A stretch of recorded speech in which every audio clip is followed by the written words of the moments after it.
Stronger communities begin with good health for everyone.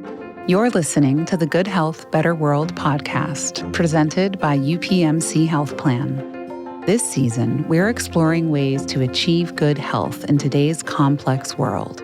I'm your host, Dr. Ellen Beckjord. Let's get started. In this episode, author, psychologist, and expert in medical informatics, Dr. Brad Hesse, joins us to break down the ever-changing information environment we live in today, from social media to education to the information that directly affects our health. Brad is my mentor from my time as a postdoctoral fellow at the National Cancer Institute. I am so thrilled that you're here with us on the podcast. Welcome to Good Health, Better World, Brad. Thank you so very much, Dr. Beckjord. I appreciate the invitation, and I can't wait to talk a little bit about health information and the changing environment. You are an expert and have been working in this field for long enough to see lots and lots of changes. So I'll start with a very general question. And you've done so much of the foundational work that has generated the evidence that answers this question. But tell us, Brad, how the digital age has transformed the way that we access and receive and make use of information related to health. Sure. And Ellen, you may remember when you were at the National Cancer Institute with me, we had begun a survey called the Health Information National Trends Survey. We began it in 2001. That was, less than a decade after the World Wide Web was launched from CERN, and only a few years after the government made a choice to let this research environment be opened up to the public.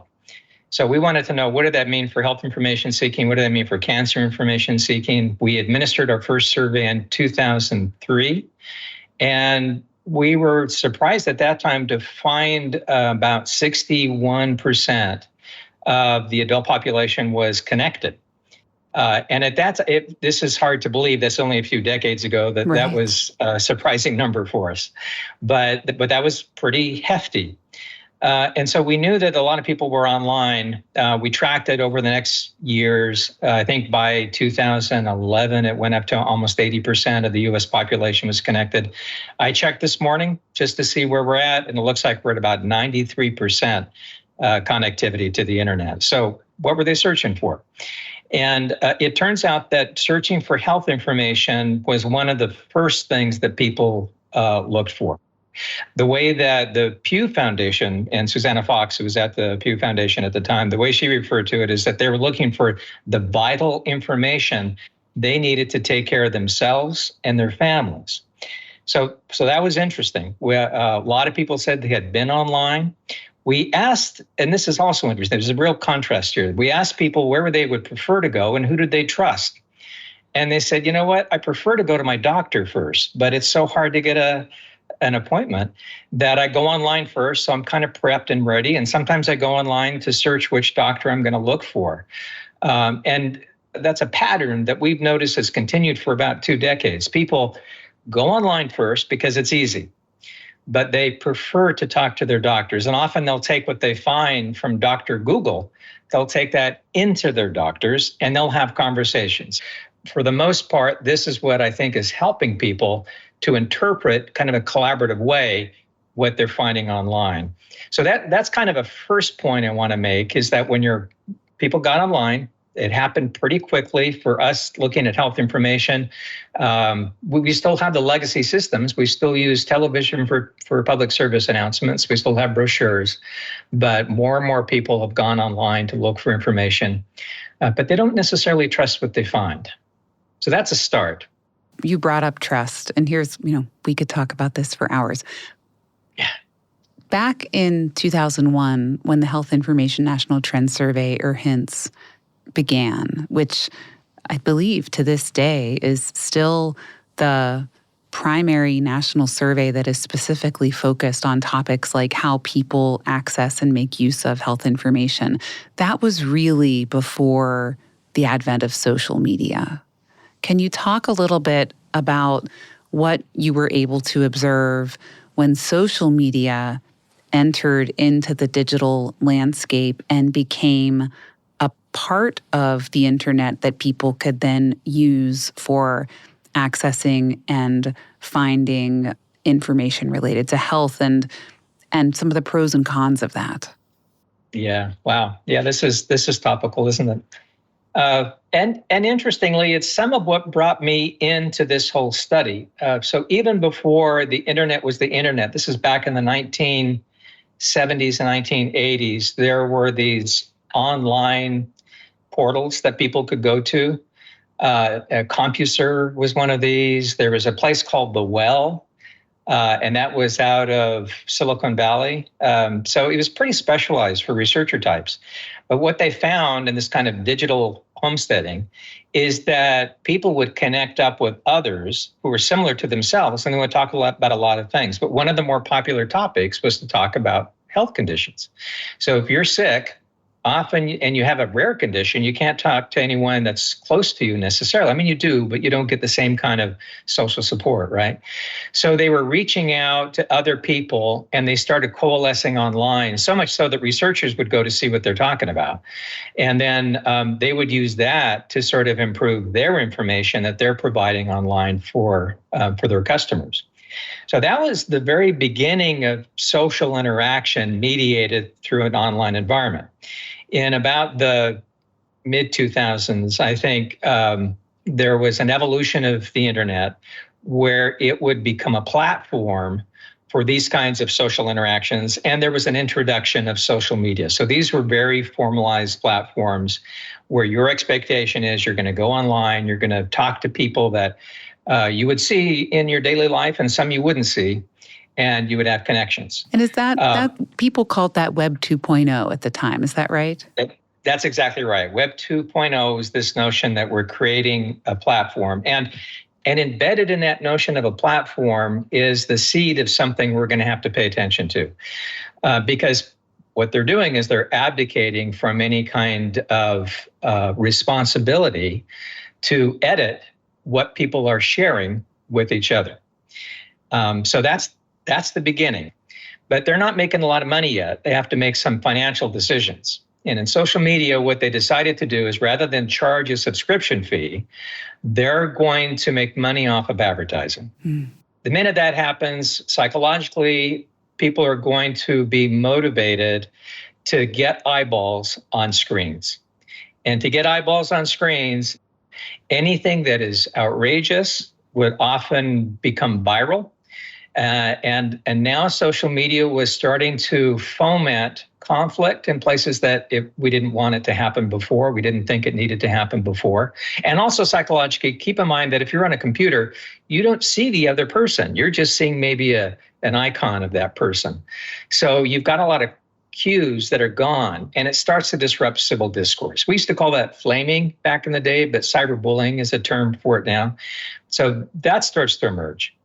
Now, as we perceive, when the health information gets mixed up in social media, there's some good stuff. And this is going to be a theme a lot. I reach out to an aunt who said, you know what, I too knew someone who had in my case, a hip replacement. I just did that. You and I were talking about that. And they said, this is what to expect. I could go on YouTube and I could find someone who shared their journey on hip replacement. And that's pretty good. That's the positive stuff. But that didn't often drive a lot of traffic. So instead, you would get maybe conspiracy theories about, well, this hip replacement is going to have some metal that in the long term is going to disrupt communication systems and bring down the fall of mankind. It's that kind of stuff. Right. And we saw a lot of that during the COVID-19 pandemic. Sometimes you're going to get good stuff. And sometimes you're going to get stuff that's accelerating more rapidly than we anticipated. And it is dangerous. Misinformation, or even worse than misinformation, disinformation. And what that means is that there is a willful act to say, I know this is untrue, and I'm going to put that out onto social media. And we saw that from a lot of bad actors. That's the mixed bag that we're in. Now, there are ways to get around that. We'll talk about that in a few minutes. I like the distinction between misinformation and disinformation. That's helpful. And I'm remembering, Brad, research that you and I did with Dr. David Ahern. at one point led to some focus groups that we conducted. And I remember being really struck by a story that a participant told about preparing for an ultrasound-guided breast biopsy. And the participant had watched a lot of videos on YouTube to prepare for this. And in fact, had watched so many that when her ultrasound-guided biopsy happened, she knew, because she could see the screen, that it was really likely that she had cancer. She had watched enough videos and had seen what the images of a malignant tumor looked like versus a cyst, and reported during the conversation that we had that that had been, an empowering experience for them. And so what sometimes we've called the disintermediation of access to health information, or even sometimes the democratization of it, as you've pointed out, there are benefits to that. But I'm wondering also, not only does that then open a door for disinformation and misinformation, it seems like over the last, 25 years, that our attention span has attenuated some, or a little bit, or maybe a lot, and that there's a little bit of the preference or a requirement that we can get what we need to know really quickly.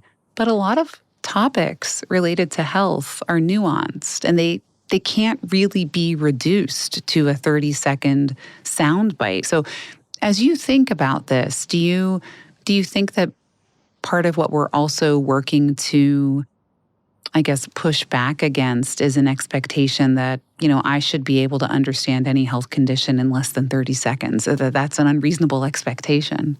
Yeah.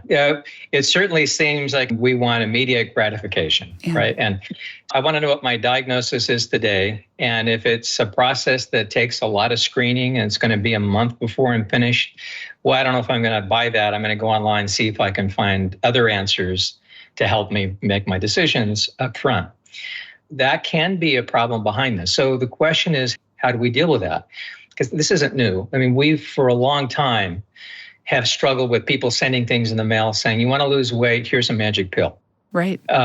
You want a new diet, we'll give you something. And that's happened in the mail. If it was fraudulent, we put laws around it. And we said, no, you can't put this fraudulent stuff into people's hands. It's dangerous to them. We haven't done that as much in the online environment, but we need to. Meanwhile, though, we can talk about it. We can do the kinds of things that you're doing with a podcast. This is a new deep dive medium we hadn't seen actually in the age of Twitter, where everything is 255 characters or something. Now it's a deep dive medium. We can talk about this nuance. In the way that some folks talk about this in the world of misinformation is they say, so someone gets something and it's just in error. We can either pre-bunk or debunk. And pre-bunking means that we talk about the scams that are out there. So I see on television, crossing media a little bit, frequently discussions of scams that senior citizens, and I'm grateful to put myself in that category these days, often fall prey to. I've learned about it, and I'm pretty careful on what I click on and what I buy into. That's pre-bunking. It's giving us some ideas of how people could get scammed, how people could fall prey to misinformation or disinformation, and how to back away from that. Debunking is if something has actually gone out that's in error, and then how to correct that record.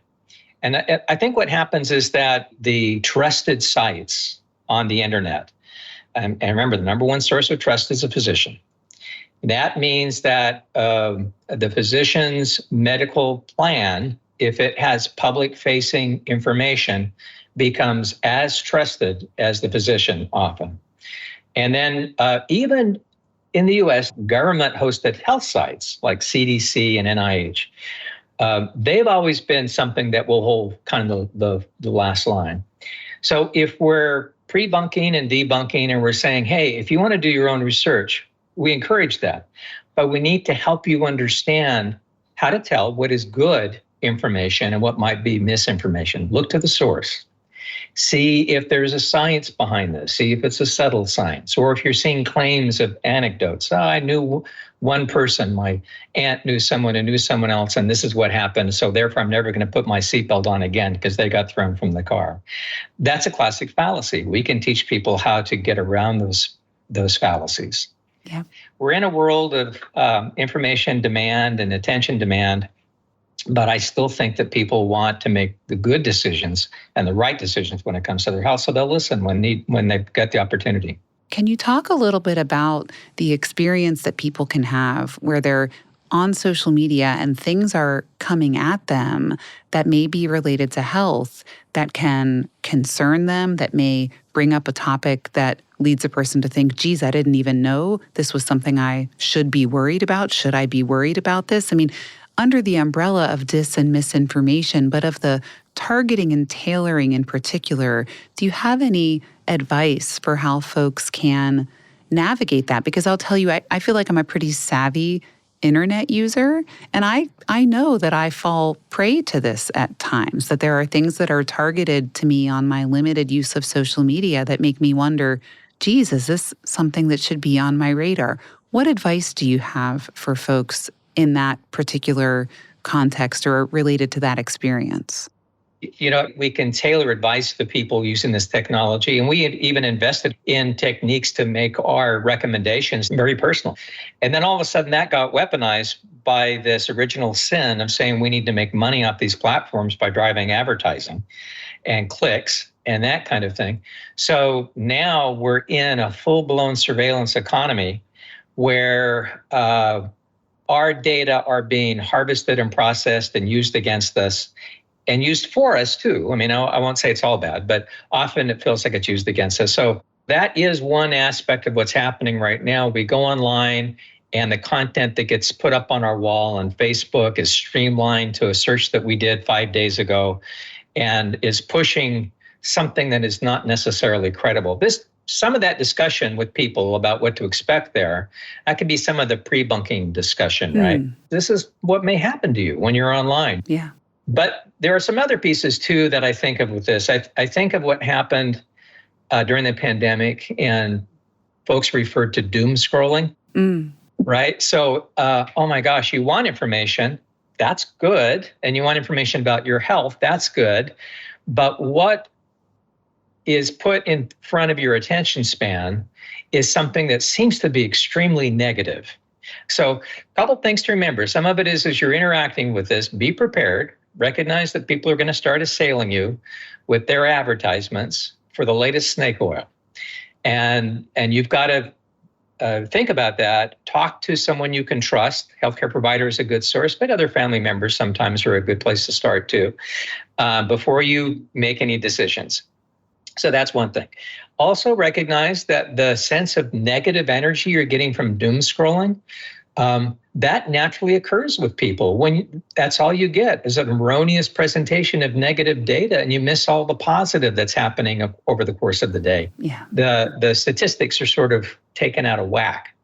So recognize that may happen. Limit your time online, just scrolling, even on news sites sometimes, because that can happen. Don't go down these rabbit holes, but be more purposeful in searching for what UPMC has to say about that particular topic, or the CDC. And then once you get a more reasoned answer to that, back off from it and don't get hung up on it. So, yep, this is natural, but boy, this happens a lot these days, and it's something to watch for. I'm glad that you mentioned time boxing. If you want to have a strategy to limit your use of technology, in particular a smartphone, because I can do almost anything on my smartphone, I don't think I'm going to be successful if I say, well, I'm not going to use my smartphone anymore to check email. For example, like if I was thinking about, well, I won't use my smartphone to check work email, or I won't use my smartphone to do shopping anymore. There's just no way in heck I'm going to adhere to that, because I'm going to do with my smartphone whatever I can do with it. But if I say, I'm not going to use my smartphone after 6 p.m., or I'm not going to use my smartphone or the internet on one day of the week, that I think I can adhere to. So I think it is the time limitation rather than the task limitation that's probably going to be a more successful behavioral strategy. Yeah, I think you're spot on with that. And this goes back a few decades, where I remember people looking into the future and seeing some of these new trends emerging where it's going to dominate your attention so much that it said the secret of the internet age is not going to be to connect, but to disconnect. Yeah. And to figure out when to disconnect and how to disconnect. And even something like going down a news feed that say, I'm going to give myself 20 minutes to learn all that I can. And really in about 20 minutes, you've got all the headlines. Yeah. And then I'm not going to drill down anymore. I'm going to say that time limit is over and I'm going to attend to something else. So, yep. Yeah, well, this from a person who just hours ago had someone return her cell phone to her that I'd left in the bathroom. So I'm doing great at it, right? Is this yours? Yeah, I can't be without it. Yeah, I'm glad we're so human. In the story, much of the story here about this technology is it's a human story. Right. And there are all these kind of unanticipated effects from these technologies. Right. And it doesn't mean it's all good and all bad. No. But watch out for some of these things. Psychologically, this can really play with your emotions and your head if you're not aware of it. That's right. A moment ago when you mentioned like the public-facing component of the trusted providers documentation, are you talking there about medical records, people's access to their own medical records? Sometimes we've called these personal health records. I don't tend to hear that used as often, but it seems pretty ubiquitous now that most people, if they want to, can gain access to the documentation that their providers have completed on their own health conditions. Like I had blood work done the other day, and I had the results available to me through my patient portal like within hours. It was remarkable. Is that part of what you're referring to? So if I can go back to what was happening in the beginning, what we were finding through our data, people would go online and they would find maybe a medical system, but there was no way they could email their doctor back in the 2000s. That just wasn't set up yet. Well, in 2011, Congress passed an act that put money behind development of electronic health records, all geared toward the meaningful use in taking care of patients. So now in 2025, we find when we ask people, are you able to communicate with your physicians? A good half of them say, yeah, I'm emailing all the time to my physicians. Yep. We say, do you go online and look at your medical record, which is, we used to call those personal health records. In something like Epic, they call it My Chart, but it's just the way that you can go find and even track what's happened over time. Now we see this immense support from the healthcare system that didn't exist in 2001. And that, I think, is another leverage point where we're going to pay attention to be sure that you get the health information you want, you need, at the time you need it, and is personalized. Yeah. So if we look at what happens with electronic health records, boy, I'm a patient now. I know I need to talk to my physician about something that I think I'm very concerned about. I'm going to set up that appointment. It's going to be a month and a half down the line. Between now and then, I'm probably going to be online searching to be as smart a patient as I can be. And then I'm going to go in and I'm going to put on a robe, and I'm immediately going to, when you're disrobed, I saw someone say you immediately forget everything people tell you. And so I go back and I look at those notes afterwards to see if I remember correctly about what I'm supposed to do.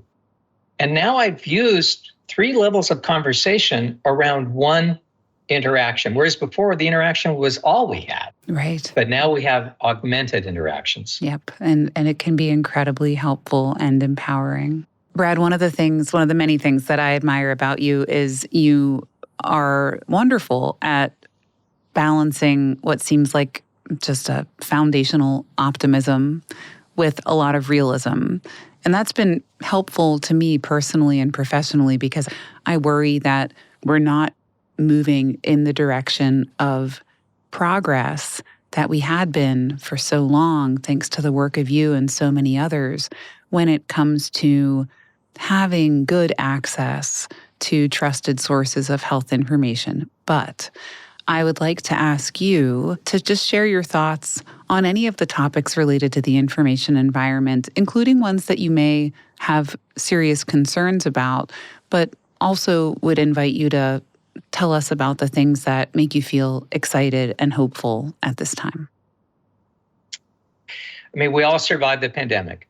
And as we got through the pandemic, a couple of things happened at the same time, good and bad. So people all of a sudden were using something called telemedicine. And we had talked about how telemedicine could help folks when they're maybe far away from a clinic and they need it. They just have a question they have to get answered. And you can do it through a telephone call. You can do it even through a Zoom call. There are a lot of ways you can use telemedicine. Well, all of a sudden, we all started using telemedicine. Many would argue we overcompensated, used way too much during that first year of lockdown. But if nothing else, that came online and it didn't go away. I'm glad that you brought up telemedicine. And I think you're right. That's a silver lining post-pandemic, much more frequent use of telemedicine, which is certainly helpful for convenience and for access, but it also in many cases is quite literally a lifeline. Yeah. So that does give me a lot of hope. And this is, I think, some of the story of technology too, is that it comes out, everyone's excited about it, and usually the excitement they have about it never materializes. It's a little bit too much AI, and we've got robots taking care of our house and all that. Well, behind the scenes, meanwhile, things are advancing, and I'm sitting out here while Roomba's taking care of my house. It's vacuuming. So while you weren't noticing and you take it for granted, these things have started to be put in place. Yes. That will now make you more resilient. And I think telemedicine and this connection to your health team through electronic messaging and your health record, those are three things that are very important. Some other things that happened is that in the past 10, 15 years, there has been an activation of investment outside of the healthcare facility that helps people become more health-minded. And when I'm talking about that, I'm talking about Fitbit and my Apple Watch that I look at. I've changed my behavior considerably over the past 15 years, precisely because I'm counting my darn steps, right? Yeah. Little things that we're all kind of take for granted now that we do that can help us out if we take advantage of it. Or even when I fall, sometimes I'll get a message from my Apple Watch saying that you've fallen, do you need to alert someone? That's pretty big too. Okay, so that's the outside world. And then we have the world internal to medicine. Now, here's both good and bad as we move forward.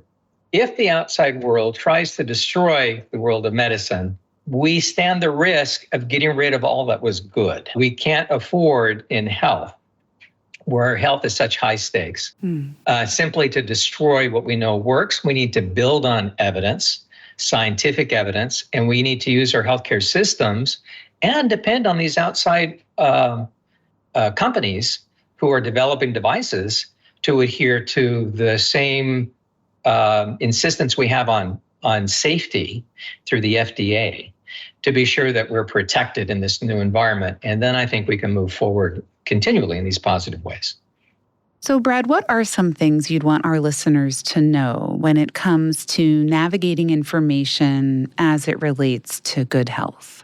A couple of kind of takeaways I want people to recognize is that with any communication technology, we often don't replace previous technologies. So, my father-in-law would go into the bank instead of an ATM so he could talk to a person. So banks still had to have a teller. And the same is going to be true in the world of healthcare, that we're going to still need to have people with people skills to help develop that very important relationship we just talked about. Also, when the pandemic hit, I would look to my local news channel. And we know that local news becomes kind of the center of pre-bunking and debunking when it comes to misinformation. And I think what you and I have talked about, and you really brought this up brilliantly, is that this is like a new symphony. The face-to-face is complementing what we can do online through a podcast, what we can do online with asynchronous information, stuff that's put up there for education that I can go and look at in my leisure time, even when my attention is getting split up quite a bit. I know I'll get some time available if it's important to me.